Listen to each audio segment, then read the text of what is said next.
Assalamualaikum warahmatullahi wabarakatuh. Halo, saya Kusnun Nafiah, mahasiswa apoteker UHAMK yang sedang PKPA di Puskesmas Taman Sari. Halo, perkenalkan nama saya Novita Khairunisa. Saya mahasiswa apoteker UHAMK yang sedang melaksanakan PKPA di Puskesmas Taman Sari, Jakarta Barat. Kami akan melaksanakan tugas tentang penjelasan obat Katopril. Selamat menyaksikan. Katopril adalah salah satu obat dari golongan ACE inhibitor atau angiotensin converting enzyme inhibitor. Obat ini biasanya digunakan untuk mengobati berbagai kondisi, terutama yang berkaitan dengan tekanan darah tinggi dan gangguan kardiovaskular. Berikut penjelasan tentang obat Katopril. Ada indikasi atau kegunaan obat Katopril. Yang pertama, hipertensi atau tekanan darah tinggi.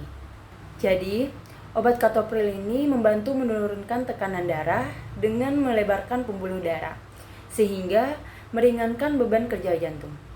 Yang kedua, jantung kongesif.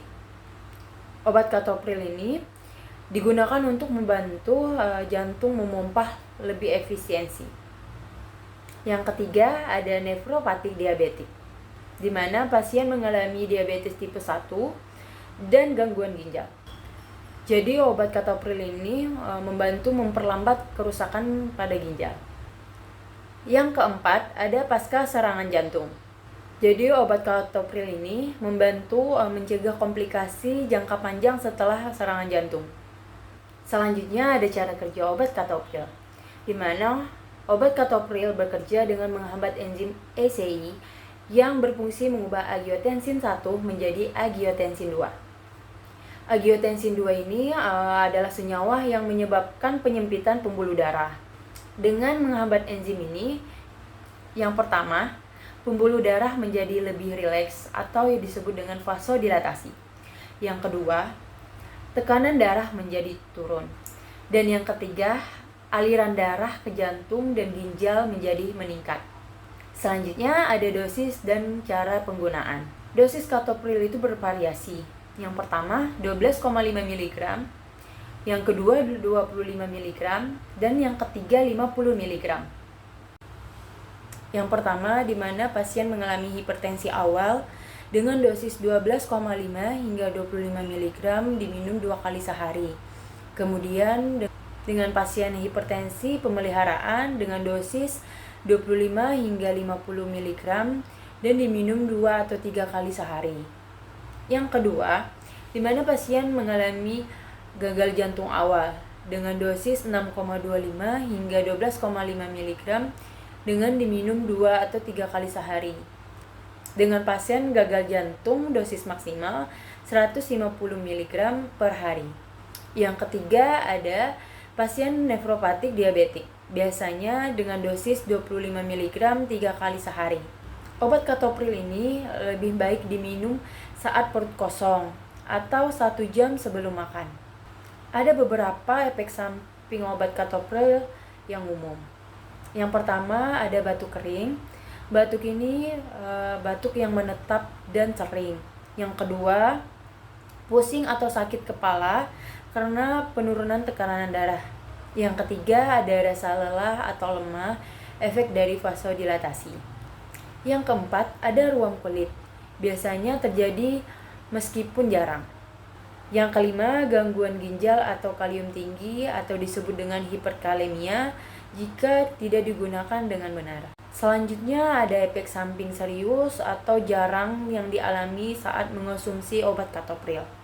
Yang pertama itu ada angioedema atau pembengkakan pada wajah, bibir, atau tenggorokan. Yang kedua, penurunan fungsi ginjal yang berat. Jadi ada kontraindikasi yang tidak boleh digunakan. Yang pertama, pada pasien dengan riwayat angioedema terkait ACE inhibitor. Yang kedua, pada ibu hamil terutama pada trimester kedua dan ketiga atau dapat menyebabkan kerusakan pada janin. Dan yang ketiga, di mana pada pasien dengan stenosis arteri ginjal bilateral. Selanjutnya, penjelasan interaksi obat Katopril. Yang pertama, Obat yang meningkatkan kadar kalium, contoh suplemen kalium, meningkatkan resiko hiperkalemia.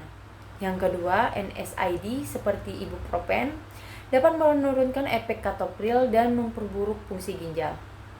Yang ketiga, diuretik dapat meningkatkan resiko tekanan darah rendah atau hipotensi. Ada beberapa hal yang harus kita perhatikan. Yang pertama, monitoring tekanan darah, pastikan tekanan darah tetap dalam batas normal. Yang kedua, fungsi ginjal dan kalium. Tes darah secara rutin diperlukan untuk memantau fungsi ginjal dan kadar kaliumnya. Yang ketiga, hindari obat katopril ini saat menyusui dan hamil. Penggunaan amlodipin dan kaptopril pada pasien hipertensi sering dilakukan secara bersamaan, terutama pada pasien dengan kontrol gula darah yang lebih optimal. Penggunaan amlodipin dan kaptopril secara bersamaan dalam terapi hipertensi sering dilakukan, terutama pada pasien dengan kontrol tekanan darah yang lebih optimal. Keduanya bekerja dengan efek yang berbeda, sehingga memberikan efek sinergis dalam menurunkan tekanan darah. Namun, efek sampingnya juga harus diwaspadai. Berikut penjelasannya. Obat kaptopril mekanisme kerjanya yaitu menghambat enzim angiotensin converting enzim 1 berubah menjadi angiotensin converting enzim 2, sehingga terjadinya vasodilatasi atau pembelebaran pembuluh darah, dan efek utamanya untuk menurunkan resistensi pembuluh darah sistemik. Sedangkan amlodipin bekerja dengan menghambat saluran kalsium di dinding pembuluh darah, sehingga terjadi relaksasi otot dan vasodilatasi atau pelebaran pembuluh darah. Efek utamanya yaitu mengurangi kekakuan pada pembuluh darah dan meningkatkan aliran darah.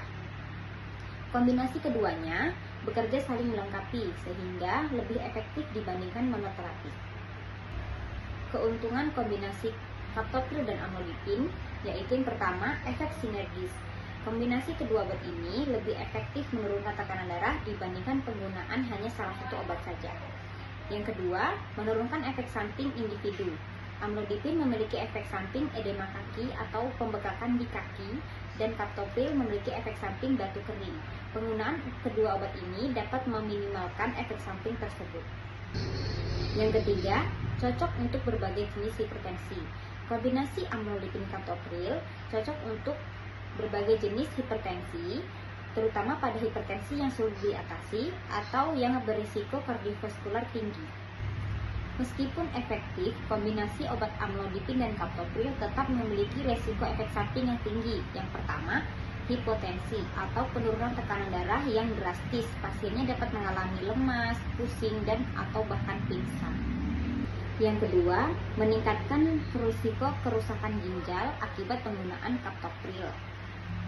Yang ketiga, hiperkalemia atau kadar kalium yang tinggi. Kaptopril dapat meningkatkan kadar kalium yang tinggi pada darah, sehingga perlu diwaspadai jika digunakan dengan obat lain, terutama yang mempengaruhi elektrolit dalam darah. Yang keempat, edema perifer atau pembengkakan. Meskipun kaptopril dapat mengurangi efek samping dari amlodipin, edema perifer atau pembengkakan tetap harus diwaspadai karena dapat terjadi pada beberapa pasien. Hal yang harus diperhatikan, yang pertama, pemantauan tekanan darah. Pengukuran tekanan darah secara rutin dapat memastikan tekanan darah tidak terlalu rendah atau tidak terlalu tinggi. Yang kedua, fungsi ginjal dan elektrolit. Pemeriksaan darah secara rutin dapat mengetahui fungsi ginjal dan kadar kalium dalam darah. Yang ketiga, hindari dehidrasi, karena dehidrasi dapat meningkatkan risiko hipotensi. Yang keempat, konsultasi dengan dokter. Penggunaan amlodipin dan kaptopril harus diawasi dengan dokter dan penyesuaian dosis yang tepat. Kesimpulannya, kombinasi obat kaptopril dan amlodipin merupakan pilihan obat yang aman dan efektif untuk kontrol hipertensi, terutama pada pasien dengan risiko kardiovaskular yang tinggi. Namun, pada penggunaannya harus diawasi oleh dokter untuk meminimalkan efek samping dan mengoptimalkan terapi. Pastikan selalu mematuhi anjuran dokter dan apoteker dan kontrol hipertensi secara rutin. Sekian dari video edukasi tentang obat kaptopril dari kami. Semoga bermanfaat.